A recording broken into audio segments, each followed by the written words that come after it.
తెలంగాణలో కొత్త పెన్షన్ల కోసం ఎదురుచూస్తున్న వారికి ప్రభుత్వం కీలక ప్రకటన చేసింది.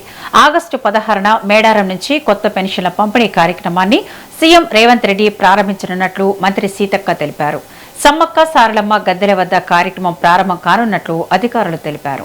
తొలి దశలో వితంతువులు, ఒంటరి మహిళలు, దివ్యాంగులు, గీత చేనేత కార్మికులతో పాటు filaria, thalassaemia, sickle cell, haemophilia బాధితులకు పెన్షన్లు మంజూరు చేయనున్నారు. రాష్ట్ర వ్యాప్తంగా 3 నుంచి 3.5 లక్షల మందికి విడతల వారీగా పెన్షన్లు అందించాలని ప్రభుత్వం నిర్ణయించింది.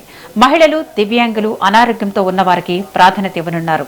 మరోవైపు కొత్త పెన్షన్ల దరఖాస్తుల తుది గడువును ఆగస్టు 31 వరకు పొడిగించినట్లు వెల్లడించారు. ఇదే అంశంపై మరింత సమాచారం మా ప్రతినిధి రమ్య అందిస్తారు. ఎప్పుడెప్పుడు కొత్త పెన్షన్లు వస్తాయా అని ఎదురు చూస్తున్న వాళ్ళందరికీ కూడా ఇది ఒక బిగ్ అప్డేట్ అని చెప్పొచ్చు. ఎందుకంటే ముఖ్యంగా ఇప్పుడు కొత్తగా అయితే ఎవరైతే అప్లై చేసుకున్నారో కొత్త పెన్షన్ల కోసం, సో మంజూరైన వాళ్ళందరికీ కూడా స్వయంగా సీఎం రేవంత్ రెడ్డినే మన ఇక్కడ వరంగల్లోని మేడారం దగ్గరికి అయితే వచ్చి కొత్త పెన్షన్ల పంపిణీ అయితే చేయడానికి అయితే రెడీగా ఉన్నట్లుగా అయితే మంత్రి సీతక్క అయితే చెప్పడం జరిగింది. ముఖ్యంగా ఆగస్టు 16న సీఎం రేవంత్ రెడ్డి గారే మేడారంకి వచ్చి అయితే అక్కడ వాళ్ళందరికీ కూడా ఈ కొత్త పెన్షన్ల పంపిణీ ఇస్తాము అన్నట్లుగా అయితే వెల్లడించారు. అయితే కొత్తగా ఎవరైనా ఈ పెన్షన్ల కోసం దరఖాస్తు చేసుకోవాలి అని అనుకుంటే మాత్రం ఇంతకు ముందు అయితే ఆగస్టు 16 వరకే ఇది ఉండే, ఇప్పుడైతే ఆగస్టు 31 వరకు అయితే ఇది కొంచెం పొడిగించడం అయితే జరిగింది.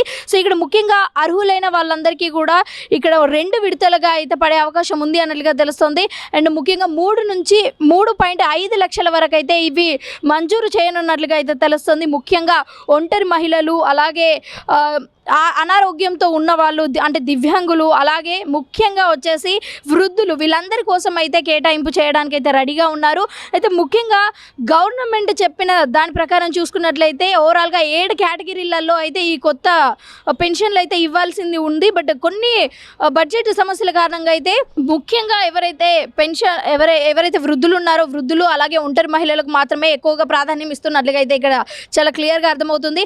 అలాగే వృద్ధులు, అలాగే ఒంటరి మహిళలు అవ్వగానే, దివ్యాంగులు అవ్వగానే అయితే అక్కడ వెంటనే అయితే వాళ్ళు పెన్షన్లు పంపిణీ చేయరు. సో వాళ్ళకి కూడా కొన్ని అర్హతలు ఉన్నాయి. ఆ అర్హతలు ఏంటి అన్నది మనం ఒకసారి ఇప్పుడు చూసుకున్నట్లయితే ముఖ్యంగా వచ్చేసి వాళ్ళకు ఎక్కువగా ఆస్తులు ఉండకూడదు, అలాగే గవర్నమెంట్ జాబ్ ఉండకూడదు, అలాగే పొడి భూములు వచ్చేసి 7.5 ఎకరాలు ఉండకూడదు, తడి భూములు వచ్చేసి 3.5 ఎకరాలు అయితే ఉండకూడదు. సో ఇక్కడ ఇవి రూల్స్ అన్నీ కూడా వాళ్ళకి వర్తింపజేసేది ఉంటే, వీళ్ళన్నీ వాళ్ళకి లేకపోయేది ఉంటే మాత్రమే అర్హత ఉంటుంది. అండ్ ముఖ్యంగా వచ్చేసి ఇక్కడ దివ్యాంగులు కావచ్చు, లేకపోతే ఒంటరి మహిళలు కావచ్చు, వృద్ధులు కావచ్చు, వీళ్ళందరూ కూడా ఎప్పటి నుంచో ఎప్పుడు వస్తాయా కొత్త పెన్షన్లు అని అయితే ఎదురు చూస్తున్నారు. సో ఇప్పటి వరకు అయితే ఎవరైతే ఇంకా కూడా అప్లై చేసుకోకపోతే మీరు వెంటనే అప్లై చేసుకోవచ్చు. ఇంకా చాలా వరకు అయితే టైం ఉంది. బట్ రీసెంట్గా అయితే ఇప్పటి వరకు అయితే చాలా మంది అయితే ఎదురు చూస్తున్నారు ఎప్పుడెప్పుడు కొత్త పెన్షన్లు వస్తాయా అని. సో ఆ ఎదురు చూస్తున్న వాళ్ళందరికీ కూడా ఇది ఒక కీలకమైన అప్డేట్ అని చెప్పొచ్చు.